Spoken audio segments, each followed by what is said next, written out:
सुदामा दरिद्र क्यों बने, उसका कारण क्या था? अरे धन्य है सुदामा, सुदामा जैसे मित्र होना चाहिए। आजकल सुदामा जैसे मित्र नहीं है।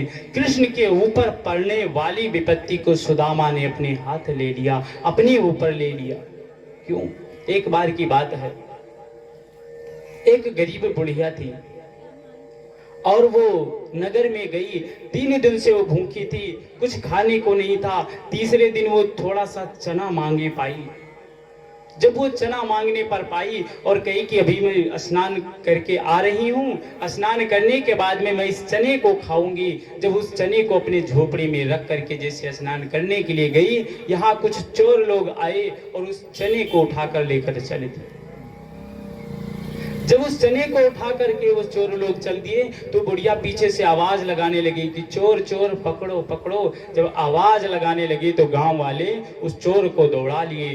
जब उस चोर को दौड़ाए, बुढ़िया कहने लगी आंख में आंसू लेकर के कि आज तीसरे दिन मुझे मांगने से 2 मुट्ठी चने मिले थे, उसको भी तू लेकर चला गया। इस चने को जो खाएगा वो दरिद्र हो जाएगा। उस बुढ़िया ने श्राप दिया। उस चने को जब वो चोर लोग लेकर जा रहे थे, रास्ते में सांदीपन मुनि की कुटिया थी जहां कृष्ण, बलराम और सुदामा आदि पढ़ते थे। और चोरों को लगा कि वही मैं पकड़ जाऊंगा। जब उनको ये लगा कि मैं पकड़ जाऊंगा तो क्या करते हैं, उस चने को सांदीपन मुनि के कुटिया में रख करके और निकल लिए। जब सांदीपन मुनि के यहाँ वो चना पहुंच गया, एक दिन क्या हुआ, कृष्ण और सुदामा दोनों लकड़ी काटने के लिए, गुरु माता ने कहा जाओ लकड़ी ले आओ। जब लकड़ी काटने के लिए जा रहे थे तो उस चने की पोटली को उठा करके और सुदामा जी के हाथ में रखा और कहा इस चने को खा लेना। जैसे इस बात को, इस शब्द को सुदामा जी सुने, उसके बाद में उस चने को देख रही है तो सुदामा जी आत्मज्ञानी थे। उस चने को जब देखे तो कह रहे अरे ये तो चना श्रापित है, ये चना श्रापित है, इस पे श्राप लगा है, जो ये चना खाएगा वो दरिद्र हो जाएगा। और ये गुरु की आज्ञा है कि तुम दोनों इस चने को खा लेना। अगर मैं और कृष्ण दोनों इस चने को खा लेंगे तो दोनों दरिद्र हो जाएंगे। अब मैं क्या करूं? यही सोच रहे उस चने को लेकर के। फिर उनके मन में आया, देखो उस चने को फेंक भी सकते थे, लेकिन अगर उस चने को फेंक देते, कोई पंछी खा लेता तो उसका क्या हाल होता, कोई जानवर खा लेता तो उसका क्या हाल होता। इसलिए सुदामा जी सारी विपत्तियों को अपने हाथ ले लिए। और एक शब्द तुलसीदास जी ने रामचरितमानस में लिखा है, मात पिता और गुरु की बानी, बिना विचारी करो शुभ जानी।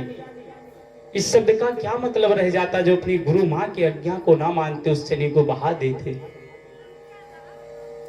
कह रहे हैं कि अगर मैं इस चने को बहा दूंगा तो ये हो जाएगा हमने अपने गुरु मां के कहना ना माना, इसलिए वो शब्द झूठा हो जाएगा। उस शब्द को भी रखना है, इस चने को भी खाना है। अगर कृष्ण को दे दूंगा तो वो भी दरिद्र हो जाएगा, इसलिए कृष्ण को भी नहीं देना है।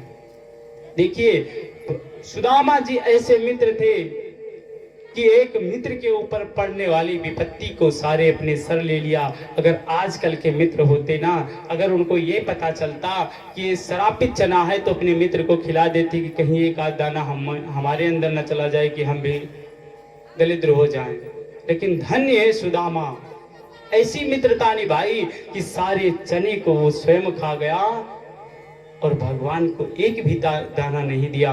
कहा कि अगर मैं दरिद्र हो जाऊंगा तो केवल मैं दरिद्र रहूंगा, अगर तीनों त्रिलोक के मालिक दरिद्र हो जाएंगे तो सारा साम्राज्य दरिद्र हो जाएगा। इसलिए भगवान कृष्ण के ऊपर पड़ने वाली विपत्ति को अपने ऊपर ले लिया। और उसी सुदामा को लोग पता नहीं क्या क्या कथा में उनको बुलाते हैं, धैर्यगढ़ करवाते हैं।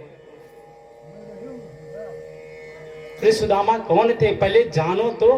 सुदामा जी ने किया क्या? जो सुदामा कर गए कोई कर पाएगा?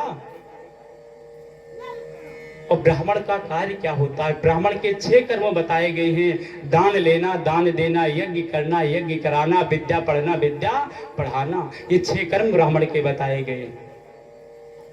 आज उन्हीं सुदामा जी की पावन कथा सुखदेव जी महाराज राजा परीक्षित से बता रहे हैं। और तो और श्रीमद् भागवत महापुराण में 18,000 श्लोक हैं और एक भी श्लोक में सुदामा जी का नाम ही नहीं आया।